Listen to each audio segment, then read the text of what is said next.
Wala pa gilawatan nga gale warning ang Pag-asa Visayas apan pipila na ka mga sea vessels ang mikanselar sa ilang biyahe nunot sa kadagko sa bahon o kakusog sa hangin. Samtang tropical cyclone Bibingka nagkakusog, samtang naganamanam og padoon sa Philippine Area of Responsibility. Siloan meron din na adunay live update kabahin nini. May.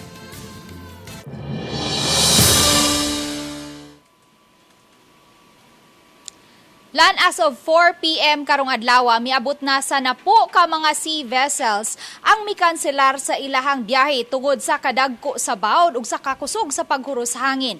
Wala pa hinoy kinatibuk ang detalye kung pila niini ang mga na-stranded nga mga pasahero. Alas 10 pa lang kaganihang buntag, mabatyaga na ang kakusog sa huros sa hangin ug kadagko sa bawd sa may Cordova Port. Apan kay wa pay giluwatang gale warning ang Pag-asa, padayon gihapon ang mga island hopping activities. Ang island hopping operator nga si Mark Ramirez kinsa may nakabuk nga 4 ka pundok sa mga guest karong adlaw, mibutyag nga gipasayo-sayuhan lang nila ang schedule sa 4 ka mga gischedule nga island hopping trips karong adlaw aron sayong makabalik ang iya mga guest. So we started as early as 6 a.m. this morning para mahuman sila og 12 noon kay based on forecast dagko ang balod karon around 2 o'clock or 3 o'clock in the afternoon. So among gi-adjust silang oras para madayon gyapon ang ilang hopping. Kining pundok sa mga Korean nationals, desidido gihapon kaayong dayonon ang pagtabok ngadto sa Hilutungan Island bisan pa man sa kadagko na sa bawd. Matud ni Jin Kim, di na mamahimong mapospone ang schedule sa ilang island hopping kay mobalik na sila sa Korea karong Domingo. Yes, okay. But Not afraid? I'm not afraid, but my mother is afraid big wave.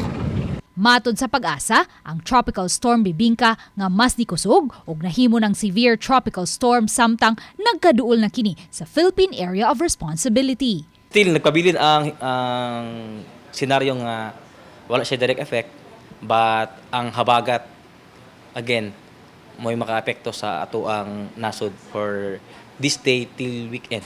Gipanglantawan usab nga masinati ang halapad nga mga pagwan sugod ugma sa pagsulod na sa Philippine Area of Responsibility sa severe tropical storm Bibingka nga tawgo na unya og bagyong Ferdy.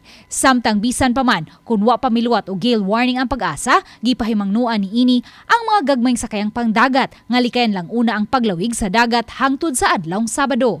Labi na karon na expect na nun natay mga taas nga chance sa mga thunderstorms nya kung matunan sa dagat. So tako gid ang posibilidad na dunay tay mataob na mga gagmayng pampbot baron or bangka.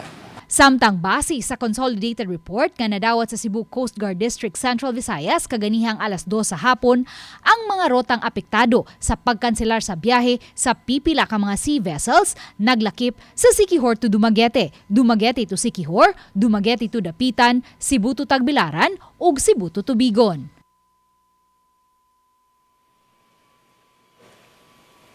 Lan karon lang yung hapon, mipagawas og Sea Travel Advisory number 1 ang Cebu Coast Guard District Central Visayas diin temporaryo niining gidid-an nga makalawig ang tanang mga fishing boat ug mga gagmayng sakayan sa lalawigan sa Siquijor nga may gross tonnage nga 15 gross tonnage pa ubos. Sugod kaganihang alas 2 sa hapon. Samtang padayon pa usab nga gi-verify sa Cebu Coast Guard ang taho nga may 4 ka mga bangka sa Gakaang Island sa Panglao ang nalunod. Lan? Okay, daghang salamat, Loan Merondina.